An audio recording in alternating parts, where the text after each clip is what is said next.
और इस वक्त की ब्रेकिंग न्यूज सबसे पहले आपको बता दें, पाकिस्तान से बड़ी खबर आ रही है जहां पर खैबर पख्तूनख्वा में 2 पुलिसकर्मियों की हत्या कर दी गई है। अज्ञात बंदूकधारी हमलावरों ने पुलिसकर्मियों पर अटैक किया और उन्हें गोली मारकर मौत के घाट उतार दिया। हालांकि अब तक इस अटैक की जिम्मेदारी किसी ने नहीं ली है। हमलावरों की गिरफ्तारी के लिए तलाशी अभियान पुलिस चला रही है।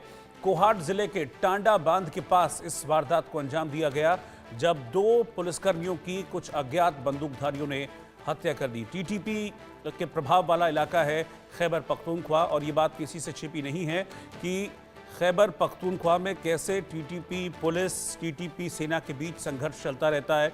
और पिछले अगर 10-15 दिनों की मैं बात करूं तो यहाँ पर कई वारदातों को अंजाम दिया है, कई एनकाउंटर्स भी हुए हैं। यहाँ तक कि बड़े संघर्ष भी हमने देखे थे कि जो तोरखम बॉर्डर है वहाँ पर पाकिस्तानी सेना और तालिबान के लड़ाकों के बीच जिस तरीके से संघर्ष हुआ था, इस अटैक को उसी हमले की अगली कड़ी माना जा रहा है।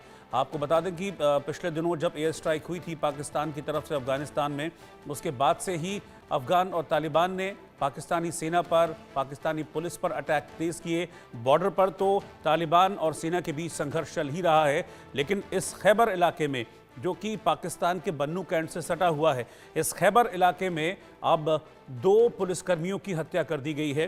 हालांकि अभी तक जैसा कि जानकारी है किसी ने भी इस अटैक की जिम्मेदारी नहीं ली है, लेकिन माना यह जा रहा है कि जिस तरह का संघर्ष टीटीपी और पुलिस और सेना के बीच चलता है, इसमें इस अटैक में भी टीटीपी का हाथ हो सकता है। पिछले दिनों खैबर पख्तूनख्वा से सटे बन्नू कैंट इलाके में भी अज्ञात जो आत्मघाती थे उन्होंने अटैक किया था। बाद में फिर इसकी जिम्मेदारी टीटीपी से जुड़े संगठन ने ही ली थी। अजय जांडियाल इस वक्त मेरे साथ जुड़ रहे हैं।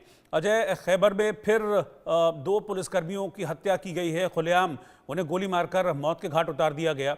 जिम्मेदारी किसी ने नहीं ली है, लेकिन जिस तरह का इतिहास इस एरिया में रहा है संघर्ष का, शक वहीं जा रहा है टीटीपी की तरफ।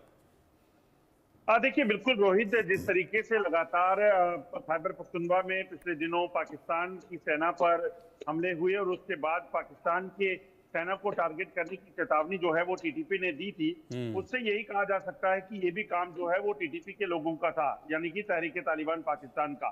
उन्होंने साफ किया था कि जो हमारे लोगों पर एयर स्ट्राइक की गई है, हमारे लोगों को, मासूम बच्चों को, महिलाओं को निशाना बनाया गया है, इसका बदला हम लेंगे और चुन चुन कर लेंगे।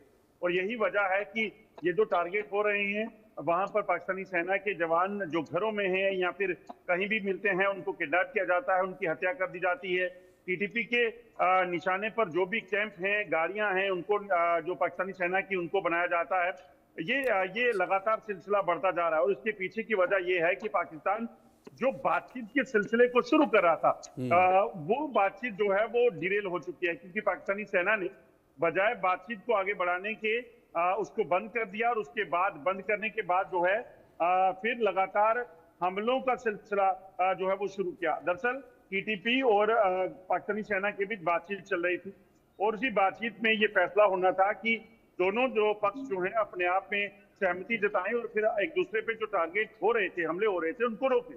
मगर बजाय उसको रोकने के जो देखा गया रोहित, वो ये हुआ कि पाकिस्तान की तरफ से लगातार जो है वो इन लोगों को एयर स्ट्राइक करके निशाना बनाया गया। इन लोगों को जो है महिलाओं को, बच्चों को उनके घरों में बम गिराए गए, जिसके बाद ये लोग बौखला गए और फिर जो शांति की बातचीत चल रही थी सीज फायर की, वो भी बंद कर दी गई। पाकिस्तान ने कहा कि हम टीटीपी के खिलाफ ऑपरेशन चलाएंगे।